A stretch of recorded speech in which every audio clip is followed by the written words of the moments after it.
સુરતના લિંબાયત વિસ્તારમાં તીક્ષ્ણ હત્યાના ઘા ઝીકી હત્યા કરી હતી। જાહેરમાં યુવકની હત્યા થતાં લોકોમાં ભયનો માહોલ બનવા પામ્યો હતો। સુરતના લિંબાયત વિસ્તારમાં ફરી એકવાર હત્યાનો બનાવ બન્યો છે। લિંબાયતના આસ્તિકનગર ખાતે અરુણ નામના યુવકની અજાણ્યા શખ્સોએ ચપ્પુના ઘા મારી હત્યા કરી નાખી। બનાવની જાણ થતાં જ લિંબાયત પોલીસનો કાફલો ઘટનાસ્થળે પહોંચી તપાસ હાથ ધરી। હાલ હત્યાના પાછળના કારણો બહાર આવ્યા નથી। આ બનાવને કારણે સ્થાનિકોમાં ભય અને તંગદિલીનું વાતાવરણ છવાયું છે।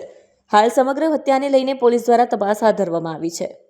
સુરત શહેરના લિંબાયત પોલીસ સ્ટેશન વિસ્તારમાં આજે બપોરના સાંજના સમયમાં 5 વાગ્યાની આસપાસ એક હત્યાનો બનાવ બન્યો હતો। આ ઘટનામાં મરણ જનાર અરુણ પાટીલ છે, એ એના બે મિત્રો સાથે બેઠેલો હતો।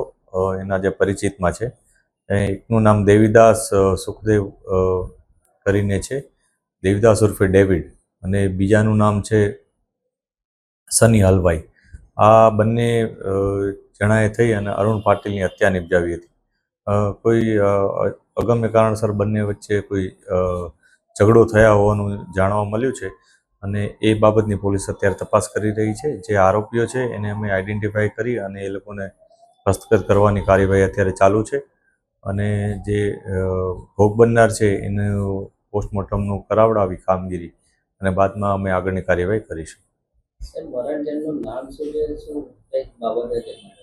મરણ જનાર છે એનું નામ અરુણ પાટીલ છે। એના બંને જે પરિચિત વ્યક્તિઓ છે એની સાથે બેઠેલા હતા અને અચાનક બંને વચ્ચે ત્રણેય વચ્ચે મતલબ ઝઘડો થયો।